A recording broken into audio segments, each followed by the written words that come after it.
Hello? Morning, Freddy. How you feeling? Fine, dear. How are you? I'm glad.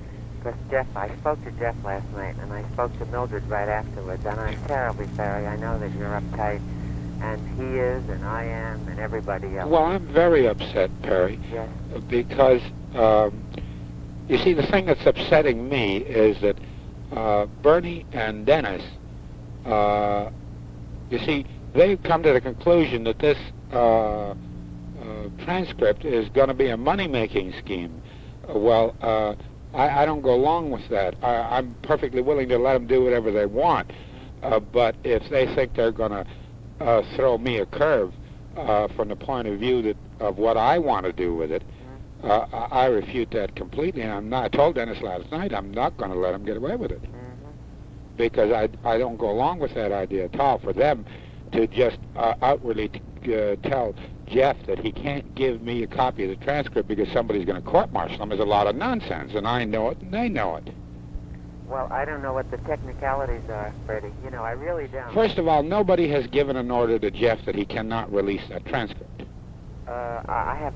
Listen, baby, I can't help you on that score. You know, I realize what you feel, but as Jeff said last night to me, and I can only tell you what I heard from him, and that is, he said, of course, that there is that outside possibility. Hang on just a minute. Yeah.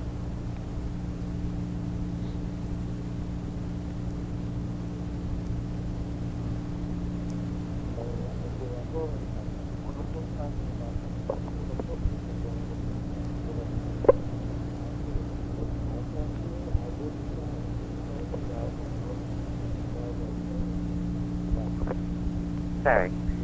I just wanted to call you this morning because Jeff said that, you know, you sounded very upset last night, and he was upset, you know. Oh, yes, I can understand it. But, you know, they started treading on his toes right away when they found out that he was going to give me a copy of the transcript. Well, you can very well understand why I was upset. Of course, of course. Freddie, I can't tell, you know, like in a sense, what is the proper procedure here or whether or not it endangers them.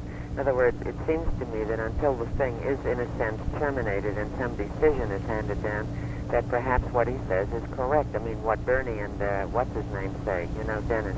I can't tell you that for sure, but he sounded hysterical on the phone to me when he said, you know, I understand Freddie's position very well, but I mean, you know, I am in danger, and so I guess Dowsett would be of being court-martialed, you know. In other words, that kind of information cannot be released. Well, from far as I'm concerned, this is just Dennis and Bernie's way of scaring Jeff, which I think is a terrible thing to do, because there is, under no circumstances, there is no possible way. Nobody has declared that transcript secret.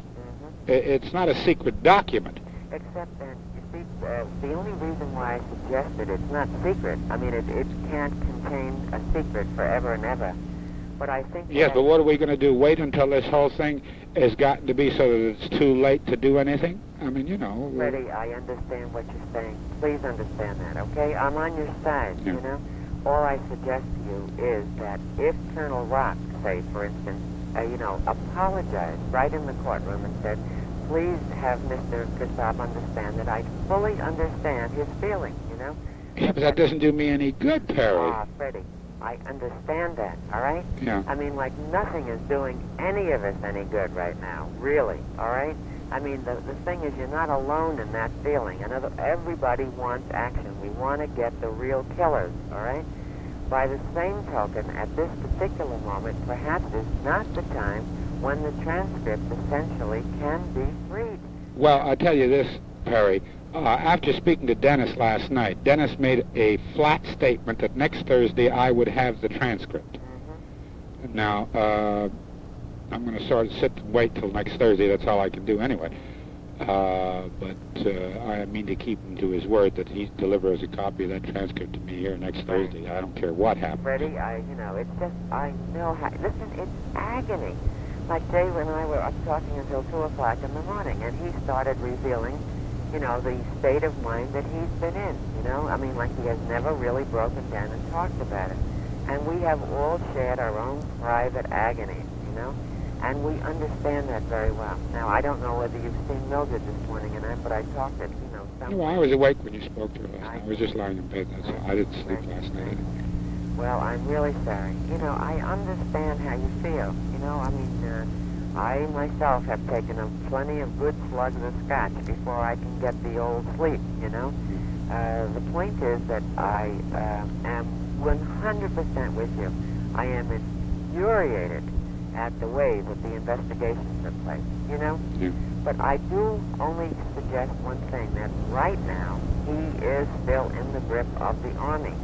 Now, the point is that I can't, you know, do anything, and I'm sure that most of us can't do anything until that decision is handed down. And then I think that we can let go with all bows, you know? Now I feel that the time is ripe. I don't see how, having reached Flanagan's desk, and Flanagan apparently with his obvious surprise, because he has not been kept informed, you know, how it can take too much longer before Tolson, you know, gets the full thing, and that we'll know, you know. I really feel that I know that the Army must feel that any more time in their decision is really futile now, you know. So I don't think that you'll have much longer to wait, you know.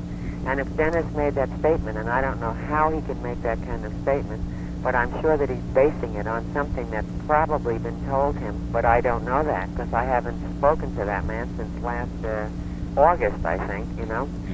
The best I can tell you is that... Well, of course, yesterday, after, you know, he spoke to Dowsett, or Jeff, I don't know which, he called me all excited.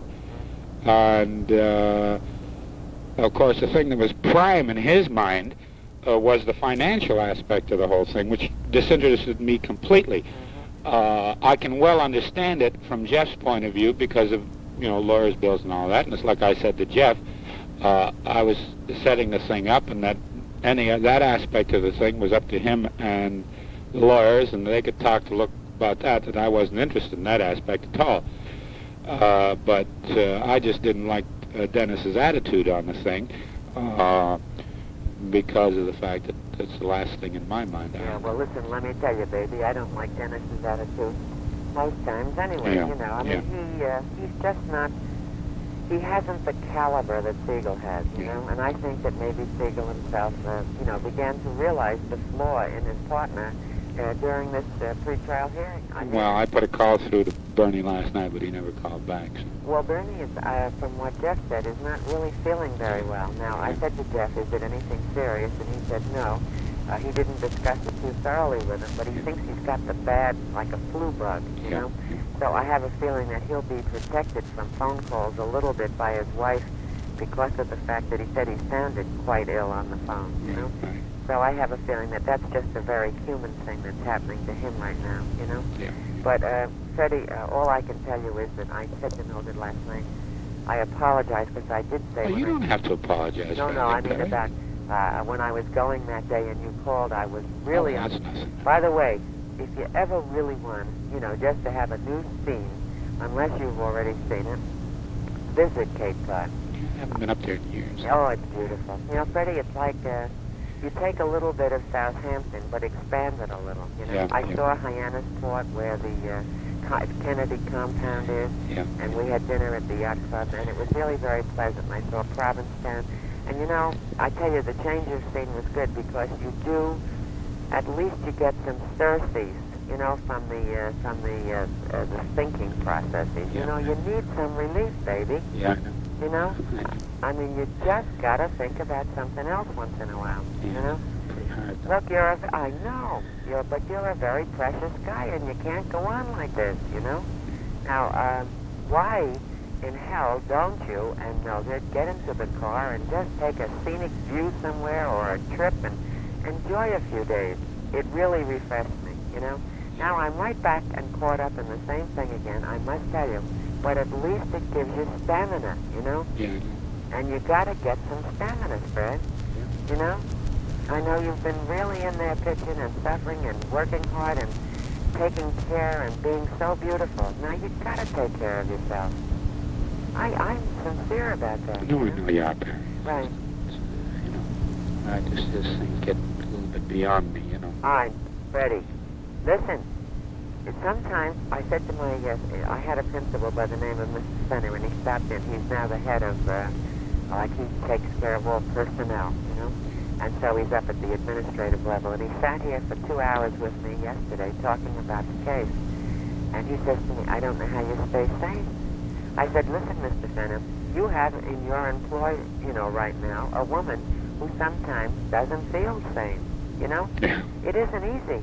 There Yeah, are times when you really think that you've gone over the edge, That's right.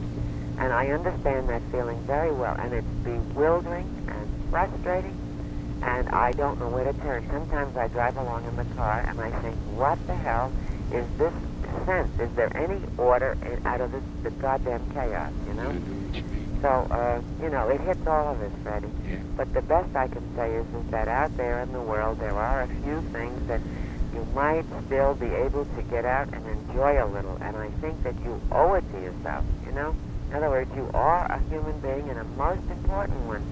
And as a result, I think both Mildred and you would profit by if you could just free your mind a little bit, get engaged in another view for a while, and, refresh yourself, that's all.